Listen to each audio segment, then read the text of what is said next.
बनाया था, we all know that।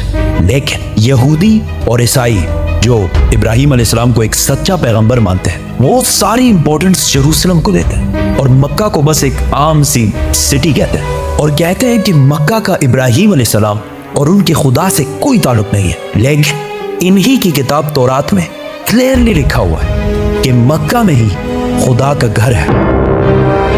आज से 80 साल पहले वर्ल्ड वॉर 2 में हिटलर ने जब नेदरलैंड्स को फतह किया, तो वहां जितने भी यहूदी थे उन सारों को एक लाइन में खड़ा किया और आहिस्ता आहिस्ता इन सारों को एक कमरे में ले जाया गया, जिधर गैस से इन सारों को आसानी से कत्ल कर दिया जाता। उधर खड़े सारे यहूदी अपनी मौत का इंतजार कर रहे थे और इन सब की जबान पर तौरात का एक ही कलमा था, साम 84। ये साम 84 यहूदियों की मेन किताब तनाख और हिब्रू बाइबल के बुक ऑफ साम्स में लिखी हुई है। तनाख यहूदियों के लिए सबसे इंपॉर्टेंट किताब है और इस तनाख के 3 मेन हिस्से हैं। तौराह जो मूसा अलैहिस्सलाम पर नाजिल हुई, नवियाम जो यहूदियों की बाकी पैगंबरों पर नाजिल हुई, और कैटुएम जिसका एक हिस्सा द बुक ऑफ साम्स है जो दाऊद अलैहिस्सलाम पर नाजिल हुई थी, जिसे मुसलमान ज़बूर के नाम से जानते हैं। साम 84 में लिखा है, कितनी खूबसूरत है आपके रहने की जगह ए अजीम रब, ब्लेस्ड आर द पीपल जो आपके घर में रहते हैं और हर वक्त आपकी इबादत करते हैं और उनका दिल सिर्फ पिलग्रिमेज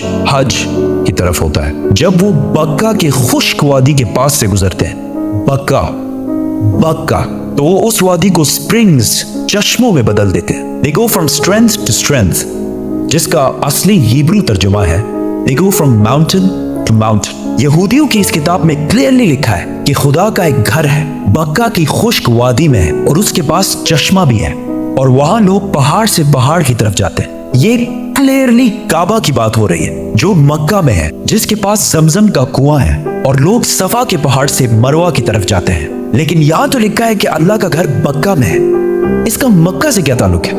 ताल्लुक है कुरान के सूरे आले इमरान में अल्लाह फरमाते हैं कि कह दीजिए कि अल्लाह ने जो कहा है सच कहा है और पैरवी करो इब्राहिम की जो बिल्कुल अपराइट थे और मुशरिक नहीं थे। यकीनन पहला घर जो लोगों के लिए बनाया गया अल्लाह की इबादत के लिए वही है जो मक्का में है, बरकत वाला और हिदायत का सेंटर है सारे जहानों के लिए। तो ऐ किताब वालों, तुम क्यों अल्लाह की आयतों से इनकार करते हो? कुरान और तौरात दोनों ने मक्का को मक्का नहीं बल्कि बक्का का है और बक्का मक्का का ही पुराना नाम है। मुसलमानों का पहला किबला मक्का के बजाय जेरूसलम में बैतुल मुकद्दस था। एक दिन मदीना में रसूलुल्लाह सल्लल्लाहु अलैहि वसल्लम मस्जिद में नमाज पढ़ा रहे थे कि अचानक अल्लाह की तरफ से हुक्म हुआ कि जहां भी हो अपना रुख बैतुल मुकद्दस से फेर कर मक्का में काबा की तरफ करो। तो रसूलुल्लाह सल्लल्लाहु अलैहि वसल्लम नमाज के दौरान ही 180 डिग्रीज काबा की तरफ टर्न हुए और पीछे खड़े सारे सहाबा ने भी ऐसा ही किया और इस तरह पहली दफा मुसलमानों का नया किबला बना। तो यहूदियों ने कहा कि मुसलमानों ने असली किबले बैतुल मुकद्दस को छोड़कर पता नहीं कहां से एक नया किबला इजाद कर लिया। यहूदी और हिस्टोरियंस दोनों इस बात को मानते हैं कि जेरूसलम में यहूदियों का पहला टेंपल सुलेमान अलैहिस्सलाम ने आज से 3000 साल पहले बनाया था, जबकि मक्का में काबा को इब्राहिम अलैहिस्सलाम ने बनाया था जो सुलेमान अलैहिस्सलाम से भी हजारों साल पहले गुजर चुके थे। तो मुसलमानों ने एक नया किबला इजाद नहीं किया बल्कि असली किबले की तरफ वापस गए हैं। यहूदी मजहब में इब्राहिम अलैहिस्सलाम ने इस्माइल अलैहिस्सलाम और उनकी माँ हाजर को पारान के डेजर्ट में छोड़ा था, जिसको आज बहुत सारे हिस्टोरियंस हिजाज का इलाका समझते हैं और इसी हिजाज में मक्का भी वाक़ है।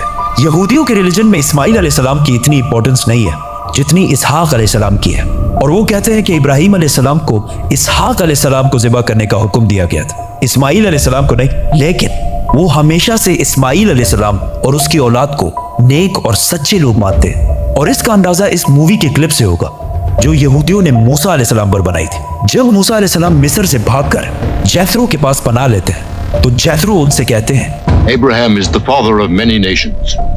We are the children of Ishmael, his firstborn. We are the obedient of God.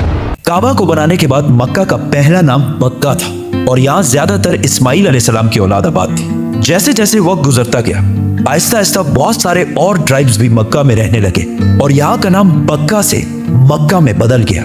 और ऐसा हिस्ट्री में बार बार हुआ है, जैसे बॉम्बे और मुंबई। आहिस्ता आहिस्ता लोग असली रिलीजन को छोड़कर बुतों की इबादत करने लगे और काबा को भी अजीब अजीब बुतों से भर दिया। रसूलुल्लाह सल्लल्लाहु अलैहि वसल्लम की उम्र जब 35 साल थी तो एक दिन बारिशों की वजह से काबा की छत अचानक गिर गई तो मक्का के लोगों ने काबा को दोबारा बनाने का इरादा किया, लेकिन सिर्फ हलाल पैसों से।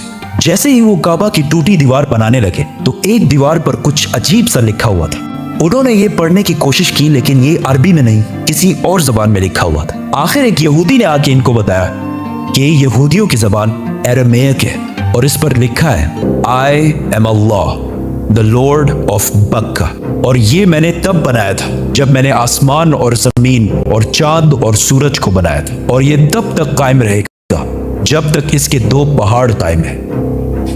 और आज भी काबा के गिलाफ के ऊपर मक्का नहीं बक्का लिखा हुआ है। काबा जब दोबारा मक्का वालों ने बनाना शुरू किया तो सारे कबीलों की आपस में लड़ाई शुरू हो गई। कौन सा कबीला हजर अस्वद को उसकी असली जगह पर लगाएगा। तो आखिर कुरैश के सबसे बड़ी उम्र वाले शख्स ने कहा कि जो भी नेक्स्ट काबा के दरवाजे से एंटर होगा वही डिसाइड करेगा। एंड अचानक रसूलुल्लाह सल्लल्लाहु अलैहि वसल्लम काबा में दाखिल हुए और वो पैगंबर नहीं थे इस टाइम। तो सब ने कहा कि हमें मंजूर है, क्योंकि मोहम्मद सबसे ज्यादा सादिक और अमीन है। तो रसूलुल्लाह सल्लल्लाहु अलैहि वसल्लम ने इनकी लड़ाई खत्म करने के लिए हाजर अस्वद को एक चादर के दरमियान में रखा और सारे कबीलों को कहा कि इस चादर को साइड से पकड़ लो। और जैसे ही वो उस जगह पहुंचे तो रसूलुल्लाह सल्लल्लाहु अलैहि वसल्लम ने हाजर अस्वद अपने हाथों से काबा के अंदर फिट किया। लेकिन काबा इस टाइम भी 360 बुतों से भरा हुआ था और काबा की चाबी उस्मान बिन तलहा के पास थी। पैगंबर बनने के बाद एक दिन रसूलुल्लाह सल्लल्लाहु अलैहि वसल्लम उस्मान बिन तलहा के पास आए और उनसे काबा की चाबी मांगी। तो उन्होंने कहा कि काबा की चाबी और आप। तो रसूलुल्लाह सल्लल्लाहु अलैहि वसल्लम ने उस्मान बिन तलहा से कहा कि याद रखो, एक दिन तुम काबा की चाबी मेरे हाथ में देखोगे और मैं जिसे चाहूंगा ये चाबी दूंगा। तो उस्मान बिन तलहा ने कहा कि अच्छा, तो वो कुरैश के लिए सबसे बदतरीन दिन होगा। तो रसूलुल्लाह सल्लल्लाहु अलैहि वसल्लम ने कहा कि नहीं, वो दिन कुरैश के लिए सबसे इज्जत वाला दिन होगा।